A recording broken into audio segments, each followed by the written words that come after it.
Supreme court में practice and procedure act के खिलाफ दरखास्तों की समाअत। अटॉर्नी जनरल ने दलाइल में कहा, आर्टिकल 191 पार्लियामेंट को कानून साजी का इख्तियार देता है। जस्टिस मुनीब अख्तर ने कहा, प्रैक्टिस एंड प्रोसीजर एक्ट और आर्टिकल 191 अलग चीजें हैं। जस्टिस एजाजुल एहसन ने कहा, प्रैक्टिस एंड प्रोसीजर एक्ट की शिक़ें कैसे आइन से मुतसादिम नहीं। चीफ जस्टिस ने कहा, पार्लियामान चाहती तो एक कदम आगे जा सकती थी। मेरे ख्याल में पार्लियामान ने सुप्रीम कोर्ट की इज्जत रखी। एक इदारे को दूसरे इदारे से लड़ाने की कोशिश ना करें। हमारे सामने सिर्फ एक सवाल है, प्रैक्टिस एंड प्रोसीजर एक्ट आईनी है या नहीं। कानून अच्छा या बुरा होने पर बहस हो सकती है।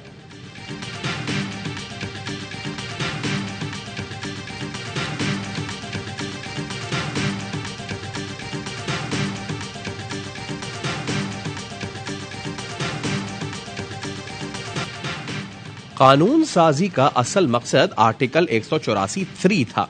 जो मसला था उसे ठीक करते। पूरे सिस्टम को क्यों ऊपर नीचे कर दिया। सुप्रीम कोर्ट पूरा इदारा और टाइटैनिक है, एकदम कैसे इधर उधर मोड़ा जा सकता है। गलतियां अगर अदालत से हुई हैं तो पार्लियामान अपनी तरफ भी देखे। पार्लियामान को जो मसला था उसे हल करते, नताइज देखकर फिर मजीद कानून साजी हो सकती थी। प्रैक्टिस एंड प्रोसीजर केस में जस्टिस याया अफरीदी के रिमार्क्स। जस्टिस जमाल बंदोखेल ने कहा, आइन में कहीं नहीं लिखा कि बेंच कौन बनाएगा।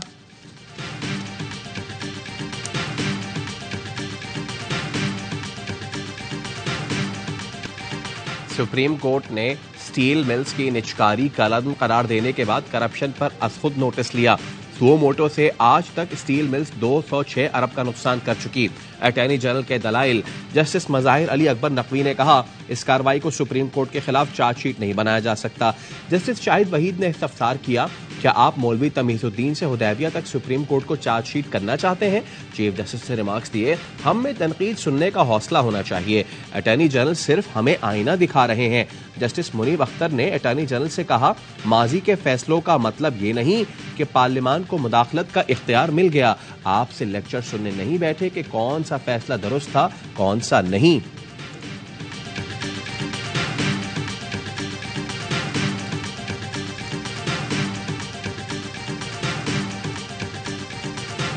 इसराइल की गजा का मुहासरा करके बमबारी, इमारत मलबे के ढेर में तब्दील। गजा को बिजली, पानी, खुराक की फराहमी बंद।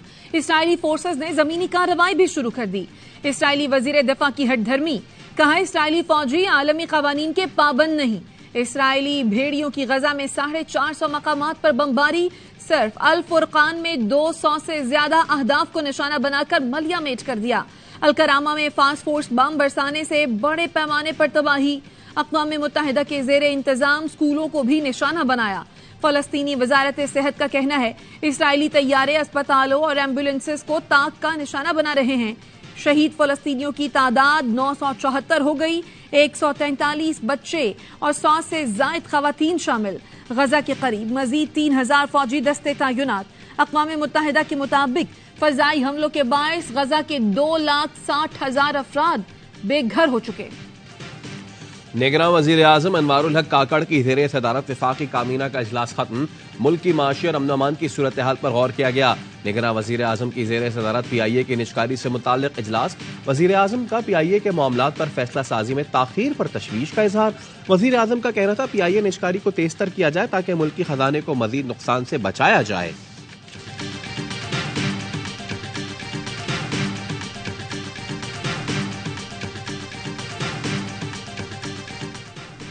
सरकारी जमीनों पर कब्जा नहीं होने दिया जाएगा। सरकारी जमीनों पर कब्जे के केसेस नैब को भेजे जाएंगे। निगरान वजीर इत्तलात बलोचिस्तान जान अचकजई की प्रेस कॉन्फ्रेंस, कहते हैं इरानी तेल स्मगल करने वालों को 10 दिन की मोहलत देंगे। सिंध और पंजाब के बॉर्डर पर सिक्योरिटी सख्त की जाएगी। बलोचिस्तान के तमाम मदारस की जियो टैगिंग की जाएगी।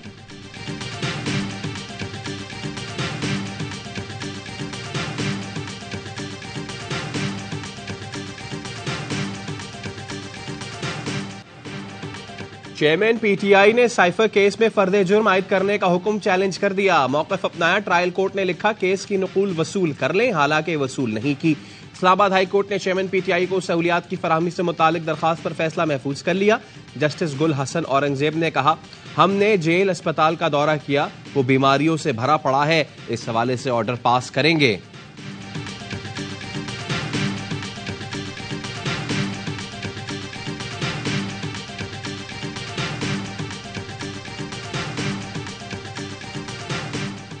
जिना हाउस हमला केस लाहौर हाई कोर्ट ने खदीजा शाह की 2 मुकदमात में जमानत की दरखास्तों पर फैसला महफूज कर लिया। रूबीना और कासिम की जमानतें मंजूर। अदालत ने पूछा क्या खदीजा शाह FIR में नामजद हैं? प्रोसिक्यूटर ने कहा खदीजा शाह FIR में नामजद नहीं है। उन पर रियासत के खिलाफ नारेबाजी का इल्जाम है।